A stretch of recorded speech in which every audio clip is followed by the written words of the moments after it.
Yep, I Like Wrestling podcast. You see what I did there? Are you gonna start? Oh, yeah. Yep, I like wrestling. Greetings from parts unknown. My name is Sonny Sofrito, and today I am joined by... The incredible intern Nez. Hey, welcome back. Oh, thank you. Appreciate it. Hey, pass the mic. Oh, And I'm also joined today by... The people's champ, the man of the people, Reggie Lopez, one time for the people. And 2 times for you being on. Thank you for coming back. And we're also joined today by... Kevin Wood. I don't have anything more creative to say. Sounds about right. And I am also joined today by... The beige one, Steph McNasty.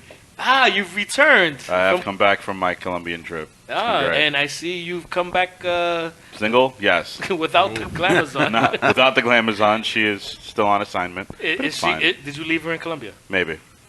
Maybe not. We'll know find what? out. You never know. We'll see. Either way, I don't I'll know. allow it. My nose hurts. What? Nothing. Huh? Nothing. What? We miss you, Tara. You came back with the fake no. geeks. That's crazy. Nothing. No. What? Yeah. Huh? So, today we're joined for episode 105, and 105 is going to be a very significant episode because we are going to have a real discussion about race and wrestling. Something that we've been wanting to discuss for a while, but with the events of this week with Jordan Miles happening, I think it's the perfect time for us to really talk about it. Holy shit. For those of you that are unaware or have not heard about it, Jordan Miles, who is a wrestler in NXT, had a T-shirt that was created for him, and it looked like a Sambo face, like the face from a Sambo doll. There was a lot of back and forth. So the Jordan Miles news really started Saturday on Twitter when his first post showed the picture of the T-shirt showing Jordan Miles as teeth with the red lips around it on a black T-shirt. If you don't know what the Sambo face is, or blackface, or menstrual shows, definitely educate yourself if you have the time. So his first tweet was, "They'll regret making this," with the hashtag for the culture, talking about the T-shirt and posting it on Twitter. The second post he talked about it was, he quoted by saying, "I will keep posting this till my voice is heard. I'm not sorry for anything I say or do. Representation is important. If this is at Vince McMahon and at Triple H's vision of me, then this is a slap in the face to every African-American performer, fan, and supporter." So it went on throughout the weekend of him talking about and being very angry over the said T-shirt. And once he started stating it, WWE did pull the T-shirt altogether and came up with an alternate logo. So the T-shirt was on the website at this point of him tweeting about it. He then went on a protest talking about turning all the photos from black and white on Twitter using the hashtag for the culture, tagging Cedric Alexander. Now, we go on and we actually did get a statement from WWE Monday morning, and it stated, Kevin will read. Yeah, and WWE's statement is, here's their statement. Albert Hardy Jr., a.k.a. Jordan Miles, approved this T-shirt for sale. As always, we work collaboratively with our performers to develop logos and merchandise designs and get their input and approval before proceeding. This was the same process that with Albert, and we responded swiftly once he later requested that the logo/T-shirt be redesigned. No T-shirts were ever sold. That was their official company statement, policy, tagline. But then he followed that up with another tweet where he was bringing up the whole thing about Baker Thomas. Yes. So what he talked about was, when he then tweeted saying, "When I originally saw the design, I was uncomfortable.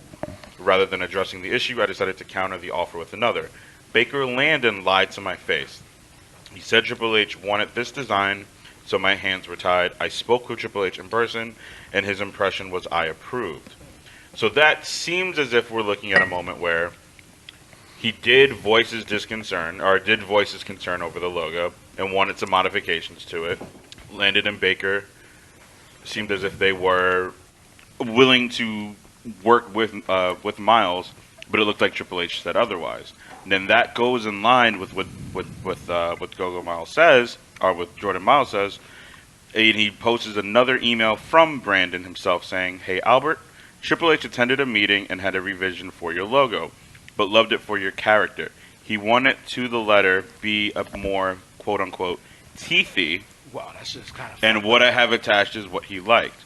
Also have basic T-shirts on there that he approved as well. Road Dogg preferred the gray, but let us know what you think. Now, originally, Jordan Miles did state that the T-shirt was originally on a white background, and that's where he felt a little bit concerned about it. Yeah. This is showing Road Dogg also wanted it in gray, but when it came out in black, this is what you're saying. I mean, because the black, it makes it looks like blackface. Yes, exactly. This is what I have to say about it. So I see this as, after the whole fact that Miles pointed out everything about the shirt, this was kind of like a cover-up. They're trying to Damage control. Yeah, they're trying to make sure everybody's like, hey, you know what, this was a mistake. We're talking to him about it, and they're just trying to find a quick way to cover up before they bring it out to this one big issue that's already starting. That's true. And my biggest problem with WWE overall with that statement alone was that they never apologized for anyone they might have offended for it. They never actually said, "Oh, our bad, we're sorry." It was, "No, what are you talking about? He approved it. He approved it. See, it's not our fault. No, our hands are free. Our hands are free." So them, in this sense, sort of made it seem as if it wasn't their fault at all, and there was no oversight, that it was just all on Jordan Miles. So again, instead of finding a way to apologize for it and kind of moving forward, like a lot of other companies have done in the past, i.e. Prada, Gucci, Louis Vuitton, with certain racial undertones that they've had in their fashion shows, they're not taking the blame for WWE decides to throw their own performer under the bus in this. So that's a big problem if you're looking at it in that perspective. So what I'm thinking is it's just the throwing of their talent under the bus, and it seemed like they're trying to curry some goodwill or some favor as they're trying to get into a little more damage control, and have WWE be in a more favorable light instead of all of the eyes and the attention being on Jordan, and he's taking up this social stance and this cause, and him causing an uproar to which the Twitter machine has gotten behind him, as well as so many various voices throughout the the public space has rallied behind him, whether it be African Americans, Caucasians, Latinos, everybody coming out of the woodworks in support of Jordan, with the changing of their Twitter photos to black and white and standing behind his message. We'll get to that part, because there was something that he also started incurring, putting out there to everybody if they're going to support him, change your profile pic for it to be in black and white. So there were a couple of other things that he said during his rant during these past couple of days, especially yesterday morning, where he did tweet out and later deleted, and I quote, "Fuck ROH2, Ring of Honor.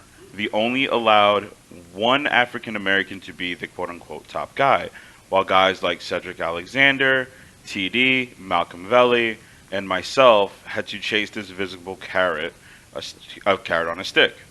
Name another African American who has reached great heights there other than this Uncle Tom." And he then posted a photo of Jay Lethal holding both Ring of Honor titles.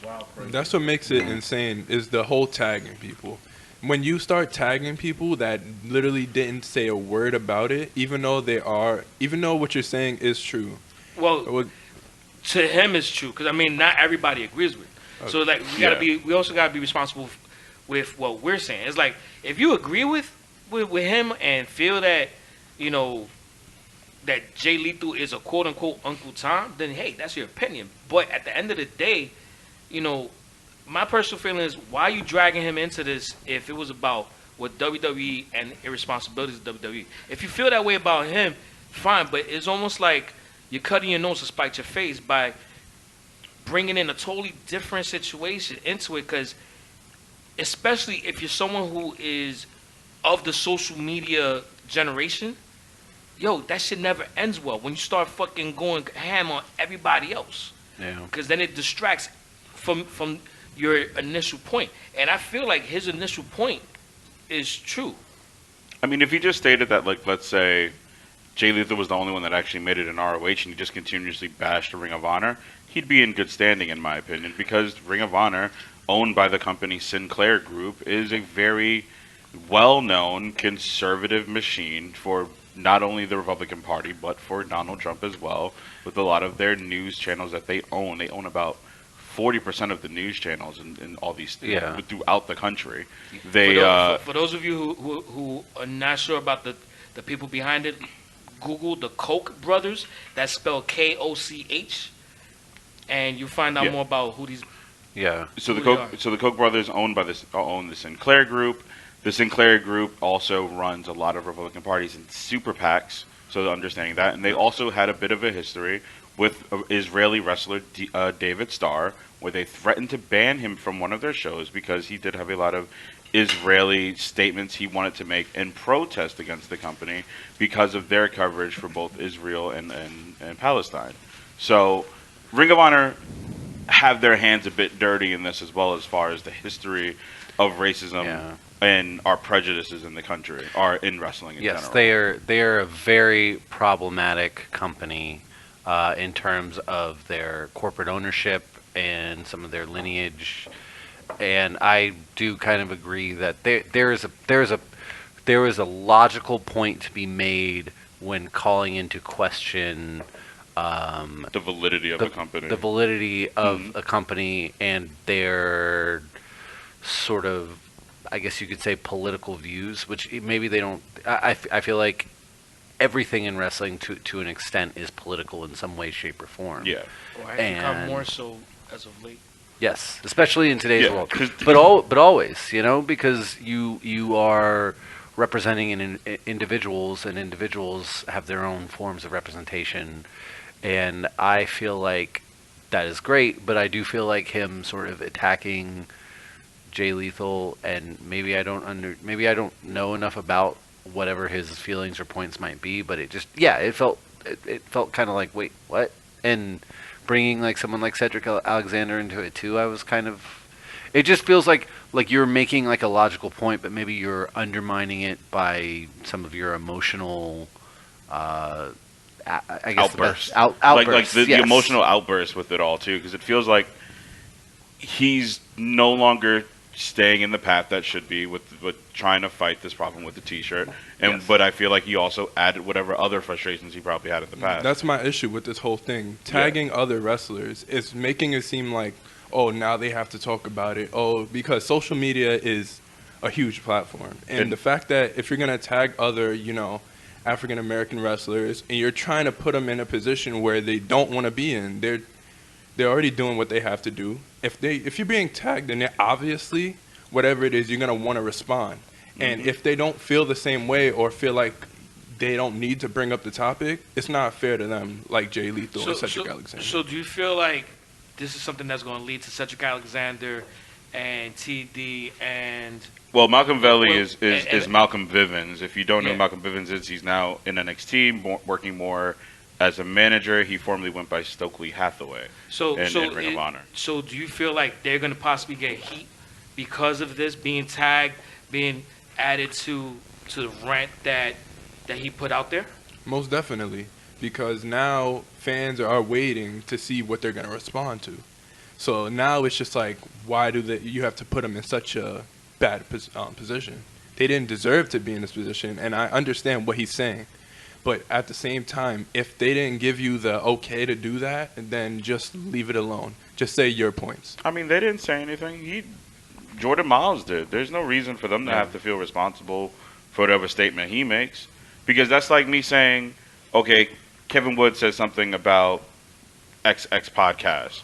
My opinion has to be the same as that? No, it's not going to be that at all. So Cedric and Malcolm Bivens, they might just be cool with Jay Lethal. That doesn't mean they have to say something about either side. They can just let that thing rock.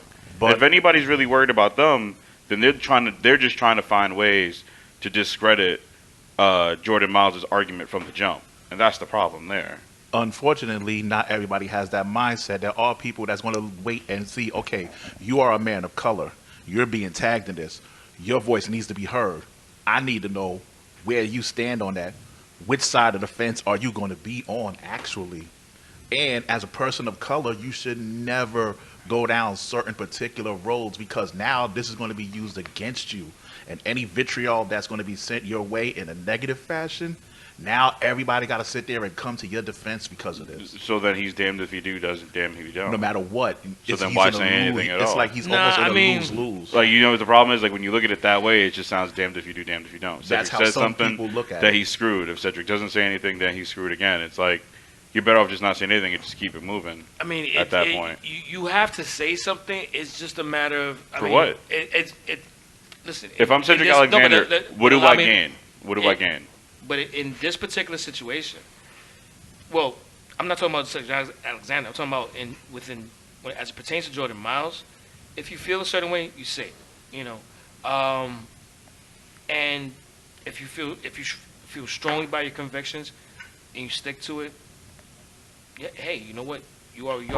I don't think he should have brought anybody else into it, but somebody else that he did bring into it that I found kind of interesting, because I think he did touch on something that a lot of people definitely feel a certain way about. The fact that he brought up Hogan. You know, he brought up Hogan. He was like, you know, WWE is still rocking with Hogan, who only apologized for being caught. I mean, we haven't heard anybody that's been a part of WWE put Hogan on blast on that level. And I thought that was an amazing, like, I applauded that tweet. Yeah. I mean, there's always been rumblings of wrestlers kind of having their own thing. Like, Titus O'Neil in the past has said his own undertones about it. Yeah, there was that. And yes, you're about to say the New Day. The New Day as well. Especially Xavier is beyond outspoken about his stance on Hogan. And you can audibly hear it when Hogan is in the presence of these live event crowds now. It's not the same. It's truly, truly not, man. It is an audible and just visceral feel of disgust and a total, like, turning of how we see Hogan. It's like the way in the comic book storyline, Captain America had turned on the United States and became a member of Hydra and said, "Hail Hydra." It was heartbreaking to see that Hogan being the image of just freedom and goodness and what America was supposed to be, knowing that Hogan said that, and that having that stuck in your mind, it just turns everyone's stomach, and there's no way you can look ahead and saying. Another person that had a major issue with Hogan too was Velveteen Dream. You know, and especially when Velveteen Dream, when Hogan tried to, you know, pander to him, and Velveteen came out with that amazing quote, "Nice try, Terry." Mm-hmm. You know. Well, that was also because Hulk Hogan didn't believe he was a wrestler either. When you look at his Tough Enough days too, so that's another reason why he has it out against Hulk Hogan. Yeah. This all also sort of goes back to a point that I find interesting, which is WWE and their history of, I guess you could say, race relations. Like wrestlers of color. Wrestlers of color, yes. Representation in wrestling, and the fact that WWE wants to sell itself as we're a company that's for all people, and we're a company that is inclusive, and we're a company that, like, represents the world, but they're also still a corporation. And when all of this stuff was happening, as you guys mentioned, like there was, I don't know if we mentioned it on the air or off the air, but there was no apology for WWE for producing that shirt. There was immediate damage control, but there was no apology. And second, they are still the company that decided to bring Hulk Hogan back after he never really apologized. He never apologized. He had ample opportunity to apologize and never ever did. The only time you've ever apologized is apologizing for getting caught, and Yes. that's just, it's a joke for him to do that.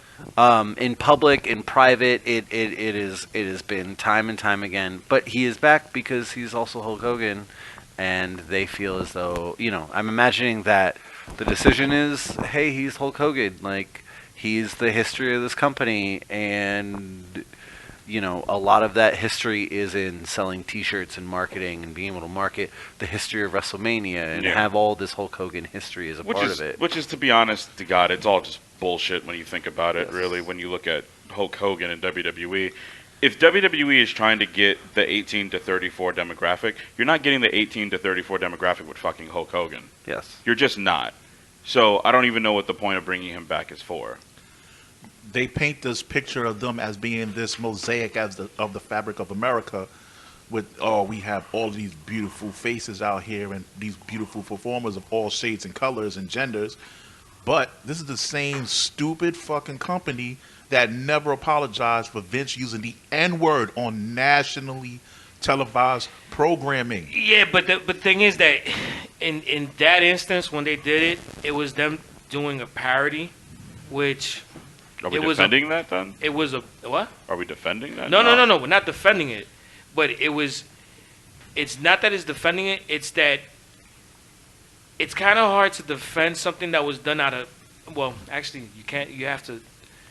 There is no defense for it. That's the problem. It was stupid then, and it's stupid Yeah. now. Yeah. You can't Kinda defend like- it in any sort of way, and you can't say, "Oh, it's because they were doing a parody." No, fuck your parody. There's a better way to do it. You don't have to do it by having Vince McMahon say "my nigga." There's no reason for it. Just like the Booker T and Triple H feud that they had. There's no Back reason in- for that. Why would you give That the was- golden yeah, shovel that to a was- guy like Booker T No and give matter- that amount of racist undertones? Yeah, and you have And for and when it goes to the Booker T and Triple H thing, no matter what way you think of it, if you want to consider it a parody or just a storyline, the words that Triple H was using during the whole segments that he had with Booker T and the whole feud to WrestleMania, it wasn't fair to Booker. And I know he felt some type of way every time Triple H said people like you and this and that, which it makes they never apologized for that as well, because that wasn't the right thing to go to do. Well, they've at never all. apologized. They've never apologized for anything. It's like you're not going to apologize for the Mexicools. You're not going to apologize for Nation of Domination. You're not You're not going to gonna- apologize for the Funkadactyls. You're not going to apologize for the fact that I've been a wrestling fan for 20 years, and I feel like at least 90% of the black wrestlers that I've seen get given some form of a dancing black man gimmick. I mean, They and, they never even apologized for Roddy Piper doing the half blackface when he took on Bad News Brown. Yeah. Or Alicia Fox as the angry black woman who 1 minute she's dancing and then next thing you know, oh my God, she's so crazy and out there and all over the place. Tie and tie, choppy choppy PP, Kabuki Warriors, Kabuki Warriors, Crime Time. Los Matadores. Like, I mean, you can go on and on and on about the problems and the race divides and the stereotypes of what WWE has portrayed wrestlers to be. Again, you are looking at a company in 2019 being ran by a dude that was in his 20s during the civil rights movement. yeah. Now, This here's a is the funny mindset. thing, though. If this is the mindset of a guy Yeah. who always saw Junkyard Dog with a chain around his neck, looking like a junkyard dog. Exactly. Also, What the fuck? You also have the New Day as supposed to be your babyface, panhandling, happy-go-lucky, dance-around group, throwing around cup of pancakes and ice cream and food like they're a bunch of Sambo kids in a minstrel show. These are all of the same issues that WWE has always had, and if you look at the people they associate themselves with, Donald Trump, then it'll show you why. exactly. Now, the funny thing is that we're also looking at an industry that basically blew up because of all their play on racist stereotypes. Yeah. So it's like, where do we, when do we really stop feeding the machine and really get them to change? When this is how they When made you their money all this time. When you stop watching. And if you haven't, and if you can tell, you look at a company like AEW, you look at Game Changer Wrestling, you look at a lot of these young, up-and-coming indie groups are really doing what they can to showcase talent rather than the race of the talent. And that's what's important. That's what we should be paying attention to. Like my people, Dominicans, I mean, we have No Way Jose as our representation. You had the Highlanders. Like, these are examples of just horrible stereotypes. And if we're pandering to children and we're supposed to be for families, these images are being burned and indoctrinated to these children that are growing up in today's society with these images in their head, and they're saying, hey, this set of people are like them. Like, you turned Prince Albert into Tenzai. Lord, he turned into Yeah. Lord Tensai. Like, You had I mean, Hakushi. like how these guys... Listen, I am not defending it, but we're also forgetting that how many times we see a movie where it's set in Japan about a shogun and it's starring Tom Cruise. Well, isn't this part of the problem, though? Well, Yeah, but- I mean, but it's this part of- is- but no, it's but seriously, the thing- this no. is- But the thing is that it has. See, the thing is that it's a problem that we have that in America that we have all these things coming out that are racially motivated in negative ways, but at the same time they're still fucking making money, and they're making money. The sad part is they're making money from people of color. Yeah. Because they don't give a damn. That's why. Is it they don't give a damn, or they already are ingratiated to accepting it? Because the thing is that that's not the same thing. You know, not giving a damn is being conscious of what the situation is and being like, fuck it, I like it anyway. And then the flip side of it is, oh, well, what am I going to do? You know what? It's entertaining. Well, there is things you can do. Sorry, go ahead. Well, no, I was about to say that also. I think part of the problem is that a company like WWE does not want to see itself as being like the perpetrator of like these sort of like awful things in society. It wants to see itself as being like this beacon of hope.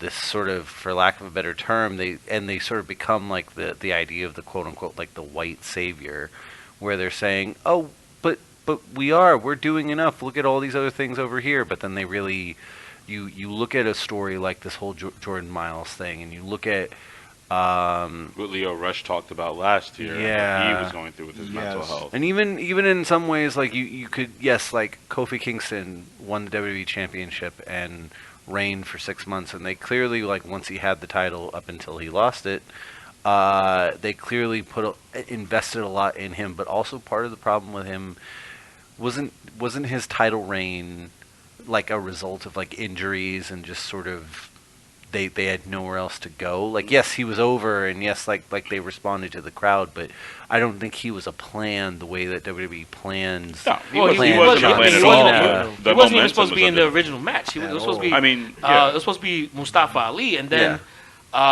he was inserted, and then the crowd got behind Kofi, and that just fed the whole thing where it snowballed to.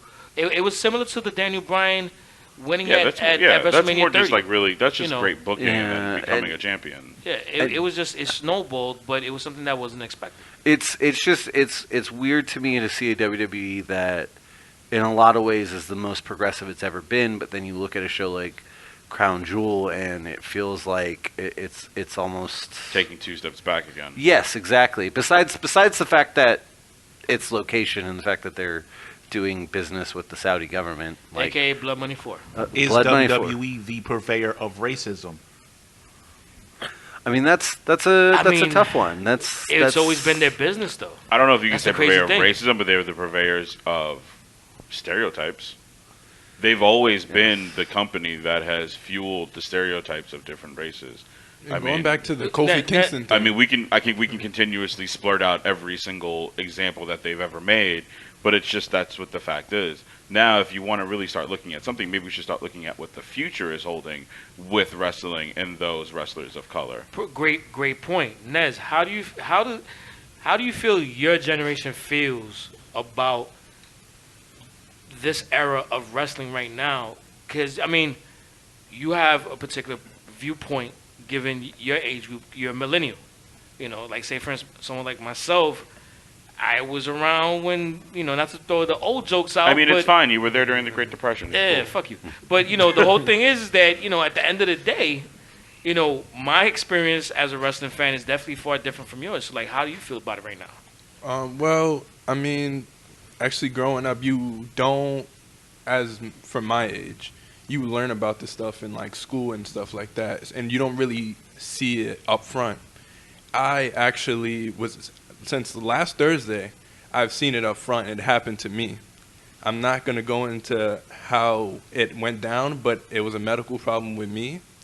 And a doctor said, well, his kind doesn't really understand. Wow. And at the time, I'm not able to, like, comprehend what's going on. But my girlfriend was there and was like, what? And then the whole situation went down.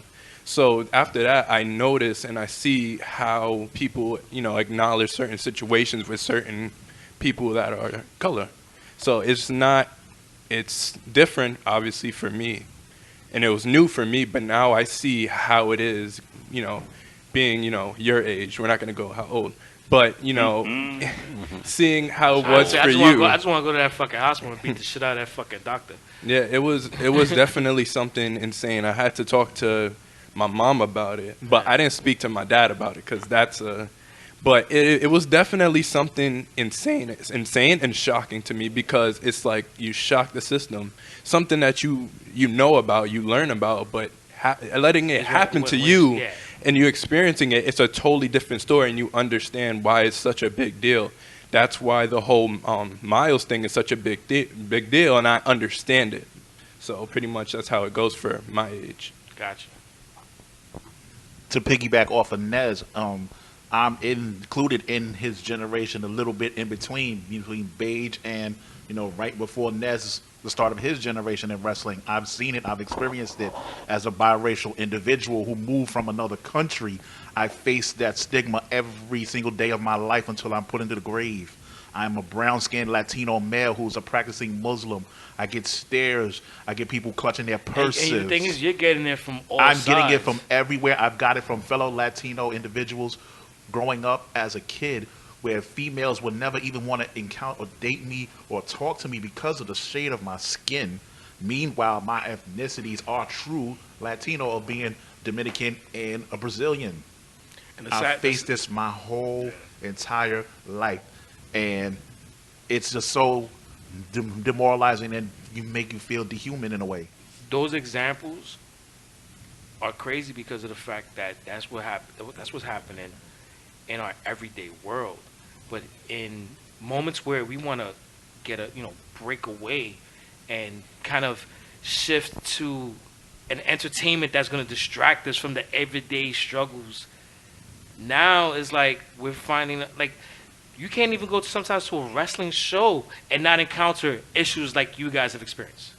I mean, listen, I think most of us have been in a situation where we were targeted for what we are, whether it be by cops or by someone who's just putting their racially insensitive views on us in one way or another. And there's so many different avenues that we go through. But on the wrestling fan scene in general, we can see this stuff in the wrestling group. In the wrestling group, you have people that back in the day, it used to be,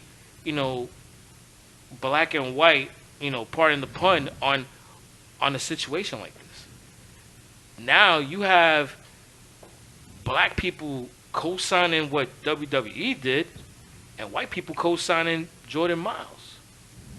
It's not, and it's to take away the race. It's also the state of thinking. Like, no one has the same sense of sensibility. No one has a common sensibility to how they treat their fellow man or woman. And it's becoming more and more of a very weird world that we're in. Kind of like the Lashley and Lana situation that's going on right now. I don't know how to talk about what's going on, but it seems pretty sketchy to me. What are the example they're trying to show? Are they just pushing it just to do it, or are they doing it just because they're running out of ideas on how to show that they are doing something that's equal? I mean, it makes you wonder if Lashley was white, would they still do the same? Yeah, no, they wouldn't. They wouldn't have done this because we all know what Vince wants is probably the vision of this large black man with this small blonde-haired white woman being around with this Russian cuckold of a man as the husband, because the storyline in and of itself doesn't make any sort of sense. She's talking all of this crap about how she was around Rusev and all he wanted was sex. He was a sex addict and he wanted to have kids and blah, blah, blah. But then you ran away and you went to Lashley, who was all about sex. So it doesn't make any sort of sense at all, other than just the visual thing of probably something that just makes Vince McMahon laugh. Because again, it's such good shit. because guess what you're getting? You're getting a 77 or 80-year-old dude running a company that you should be trying to attract that 18 to 34 or 40-year-old crowd, and you're not getting it because the guy has the mindset of a fucking 65-year-old, or even worse, somebody who went through racism and says, those black people, they didn't have much of a point. Whatever. Because that's what he grew up to. He grew up and was born at a time where segregation was okay. He was growing up at a time where Martin Luther King was shot, JFK was shot, Robert Kennedy was shot. He was going through that moment in his life. And we're looking at this company now trying to pretend as if this guy knows how to be progressive. He doesn't. I would agree more with what you're saying if he was from the South, but the fact that he was... What? I mean, he is from the South. The Northeast doesn't have racism? No. Wait. Because if you're looking at the Northeast for racism as well, I'm not even saying the that the Midwest, Northeast it's there all the time. I'm not saying that the Northeast doesn't have racism. What I'm trying to say is that Walking Benson. the South is so rooted in heavy racism. That's only because it's up front in front of you. But to say that racism is somehow worse in the South because you see it more doesn't excuse the Northeast for their racism.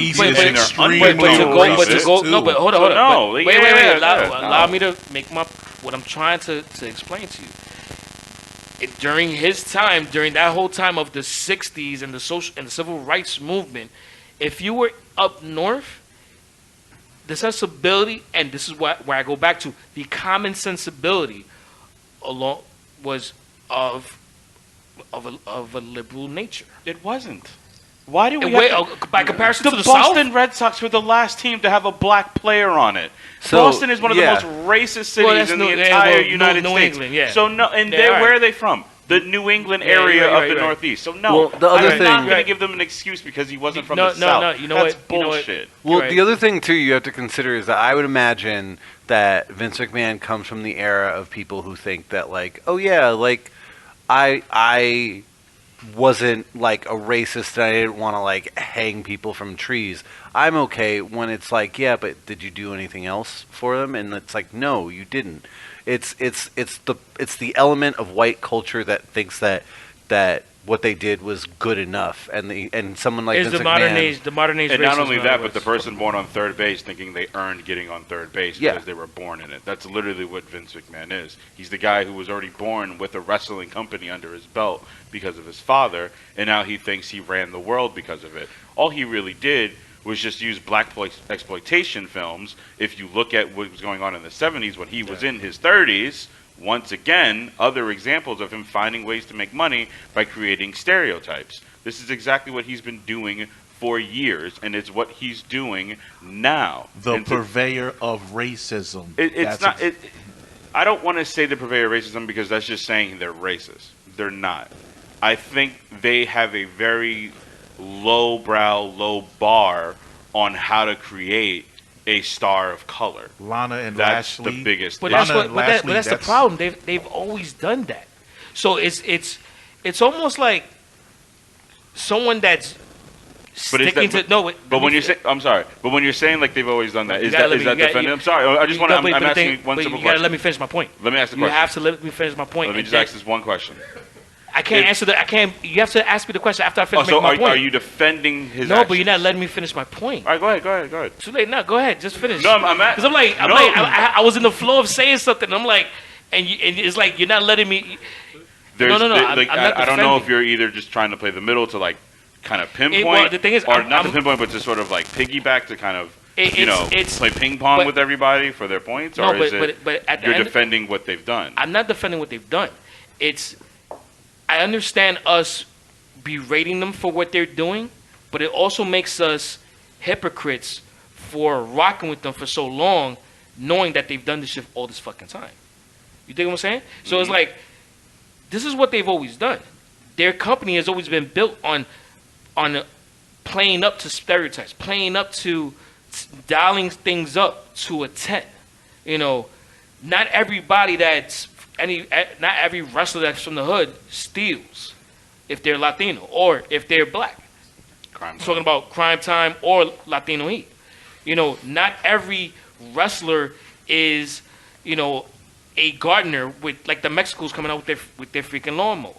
Not every wrestler that's black is a pimp, like or fucking Shango or Papa Shango or whatever the fuck you want, or a black militant. So the thing is that it's not defending, but it's about also recognizing. We can't be like, oh, WWE is a purveyor of racism and all this other shit yo, they fucking hooked us in as fans You don't think that on people got wait, fed wait, up? wait, wait, hold up. Based on playing up the stereotypes that they've been playing up for so long. So how do we look at a solution to be like, yo, they need to fucking change? Obviously, is to Don't watch.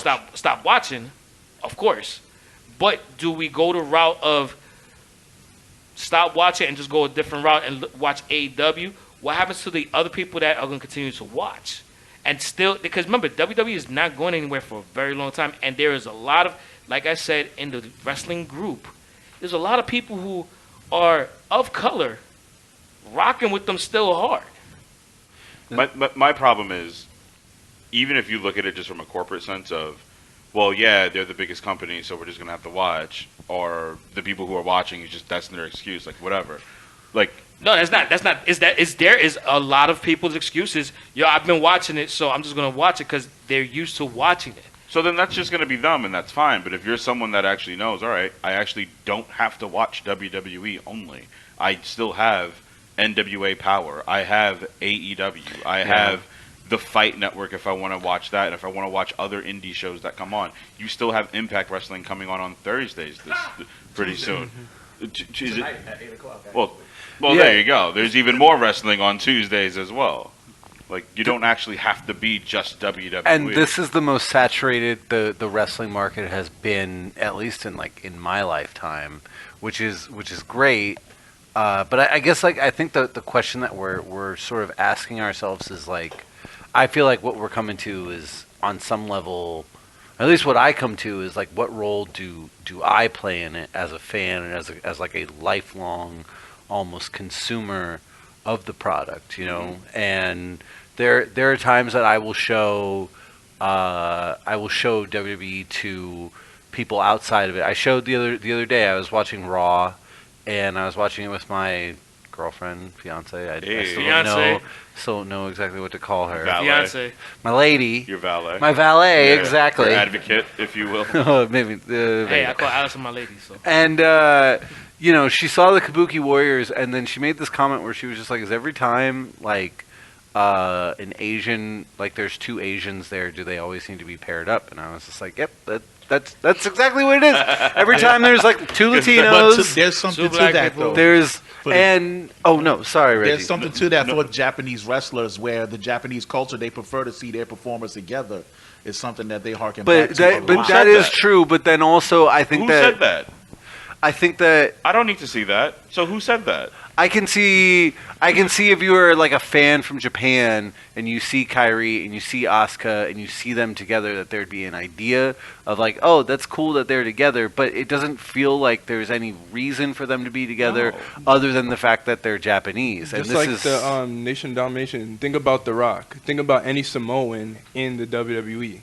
They like to think as Samoans as that African American crowd. The Samoans in wrestling have been the Samoans. substitute black people for Yeah. WWE. yes. Yes. And I think that You the can just look at the Usos. It's Yeah, I was like about a to say, prime as in- example right now. that's And you what I was look at saying, as in, Rikishi, groups. as again, you're dancing Samoan black guy.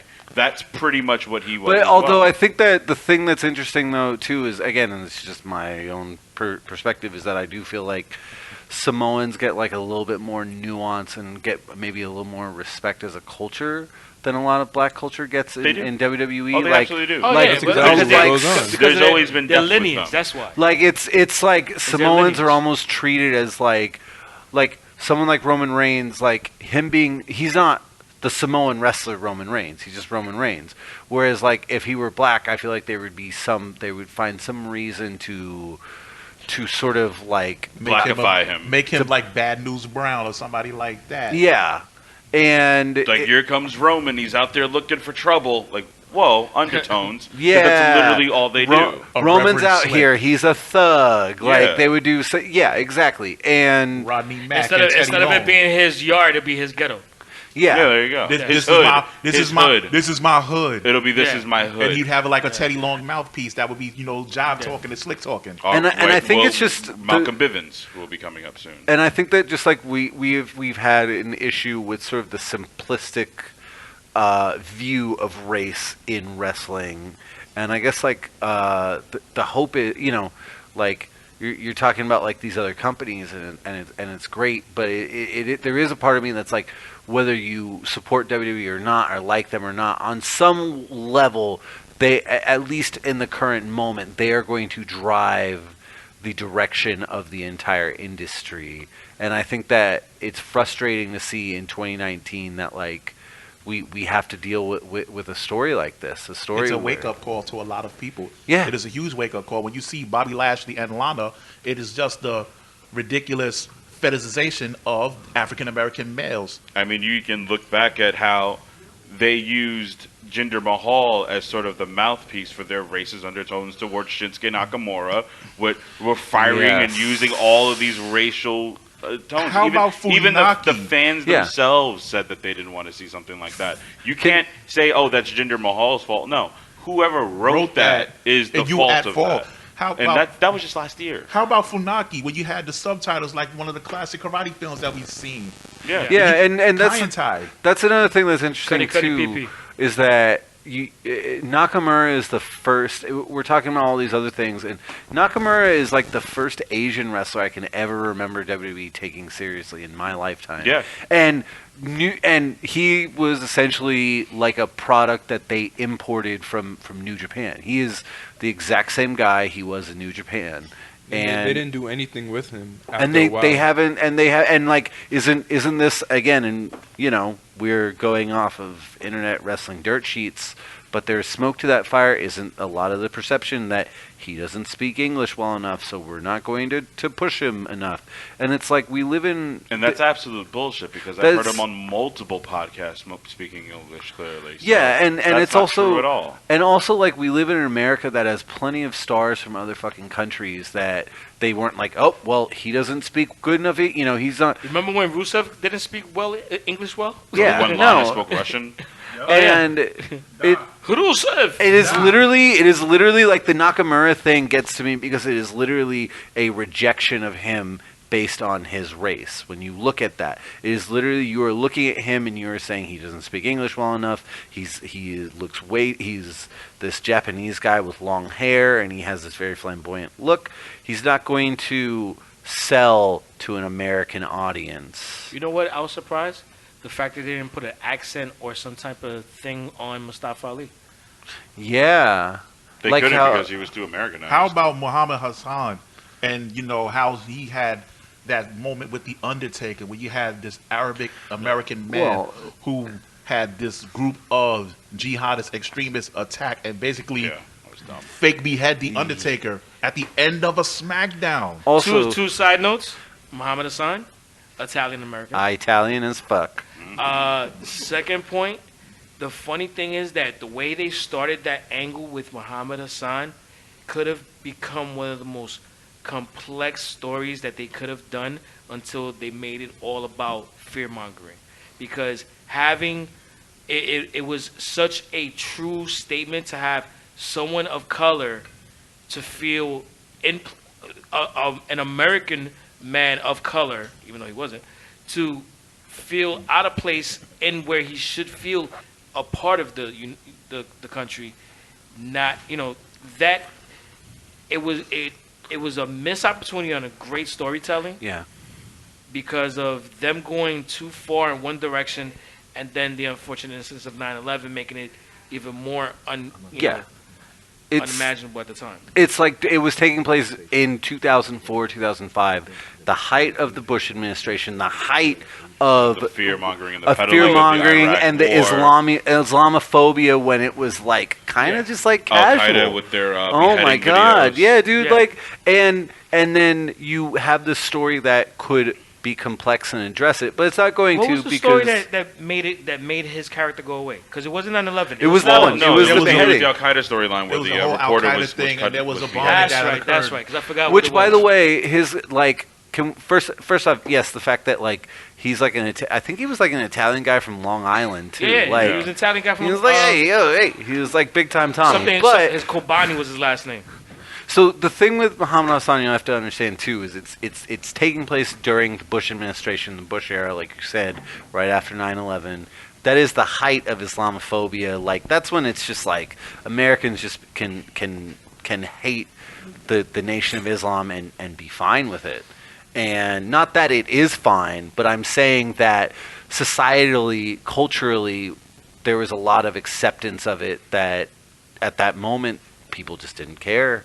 And you have this character that started out almost, it was meant to, I think he was meant to be a babyface at first. He was. And it was meant to sort of address the idea of Islamophobia, and it could be this complex thing. Unfortunately, both professional wrestling and Vince McMahon written storylines are incapable of holding any complexity. And going back to the whole, not giving the belt or whatever to, people who can't speak English, like Nakamura, they had this whole stereotype of thing. What about the Great Khali? Well, yeah, well, that too. Well, this thing I was going to say is that, like, it becomes, this idea that becomes complex just gets boiled down into the lowest common denominator thing. And Muhammad Hassan, they literally have to write off his character because he was too racist for America in 2005, which is just like, whoa. And then you have Great Khali, who only was given a championship because he looks like a freak. That's the problem with WWE, is that if you look like a normal, person of color of any other race, there's a good chance you're going to get dismissed. The only chance you have to progress past a certain level, I feel like in a lot of ways, is if you look like someone like Kali, where it's like you're literally, like body structure. Yeah, you are given it. You are given it because you are An attraction. You're the freak show. Yeah, you know? fit the part that they're looking for at the point. And this is early 2000s before Muhammad Hassan. Oh, Kali was after. I thought it was 2000, wasn't it? Kali was after. He was like 07, 06. Oh, okay. I think his character was actually the direct continuation of Muhammad Hassan's character, because what's his name was the manager. Ranjit Singh, yeah, it's true. Yes. He was managing him and then went over to Great Khali. Yes. It's just ridiculous. Yeah, no, it is. So we've been breaking down a lot of negative that's been happening, but what has been some positive notes of progression in wrestling that we can actually hang our hat on, that we could actually feel good about? I can say the push for Sasha Banks. Because, with her being, what the point that she was at, she decided to come back, and they actually are trying to do something with her, and people are noticing, like I am. Yes. Okay. All right. How about you, Reggie? That right now we're seeing more faces of color on our airwaves in terms of WWE television, as opposed to yesteryear. There are way more African Americans and Latino wrestlers that are actually getting screen time on WWE television. I think for me it's been yes, like the push of Sasha Banks and the sort of the push of the women's division as a whole, that clearly is like they've gotten past the point where they're doing it just to do it. Like now it's clearly like a part of their everyday existence, and that's been kind of nice. It has its own sort of issues within it, but as a whole, like the fact that somebody like Becky Lynch is as big a star as Brock Lesnar or Seth Rollins or any of those guys, and they're not just doing it because it's the flavor of the month, like is nice. I think it's looking at the progression of what AEW has been doing that's made me the most proud. I mean, you look at tag teams like Private Party, you look at wrestlers like Sonny Kiss, who has been phenomenal as well with the company, and then you look at somebody like Brandy Rhodes, who is the creative director of AEW, and these are all very high-profile wrestlers, or wrestlers that are up and coming, and then you look at somebody in Brandy Rhodes' case who is in a very high-power position in wrestling in general, and that's just something we don't see every day. You also look at just Tony Khan, the son, the billionaire owner now of AEW, and that's just fantastic to see as well. These are people of color that are in very high-profile, powerful positions, or have been creating match of the year candidates in wrestling, and that's something to hang your hat on and be proud of, to look for as far as the future is concerned. AEW as a whole, just like top to bottom, like it just feels like it's in like another century compared to this whole WWE discussion that we've had. The greatest thing about AEW is that they have wrestlers who are black, Latino, straight, gay, trans, they're all great in their own mind. They all just so happen to be wrestlers. They're not wrestlers that just so happen to be these things and have been labeled as those stereotypes, as which some companies have been faulted to do in the past. But that's the thing that's the most important. That's the best sign of progression I have personally seen, and I think we have all seen as far as wrestling in general is concerned. I think if you just ignore what WWE is as an entity and you look at outside of them, wrestling has done actually pretty well as far as those wrestlers of color or those of different backgrounds. So I think that's something we could be proud of. I mean, I definitely agree with that. AEW has definitely made me want to watch that more than WWE for the most part. WWE, and this is just to go on a different tangent for a quick second. It's just, it feels fresher. You know, it's not just the diversity, which I appreciate to an enormous extent, because I feel like I see faces that I would see it more in everyday life. That makes it more relatable. But on top of that is the fact that, you know, WWE has been tried and true to the same thing over and over again, which is why they're kind of hit the shitstorm that they've hit as of late, because they're still doing shit the same way that they did it years ago, which is why, you know, wasn't apologizing for them, just bringing up a thing where it's like they've been doing the same shit they've always done, unfortunately. And the thing is that they haven't changed, times have. And what's important is that WWE gets their shit together and change with the fucking times, and actually becomes progressive as a wrestling company to cater to what the culture is now and the culture of America as a whole, because it's not just black and white. What about the infrastructure in WWE? Do you think that we need somebody of color in a position of power? You know what? That might be. That is. I feel like, you know what? Honestly. Yeah, if you do. Yes. But are we going to get it anytime soon? But the thing is, know. but here's the problem. I don't know if that's actually going to change it. Is it not? You think somebody who's reviewing those t-shirts? Wait, let me finish. All right, go ahead. A person of color in charge may not necessarily change what everybody else down the line. You dig what I'm saying? Because the thing is, they're not going to bring in an outsider. If it's going to be a person of color, it's going to be a person of color from within the organization, and that person from within the organization is going to be someone who's going to do it the WWE way. There's no way they're going to bring in a person of color from outside of the organization with a totally different view of things that's going to rock in WWE. No way that shit happens. If they do, you know what? Then that's the way to go. But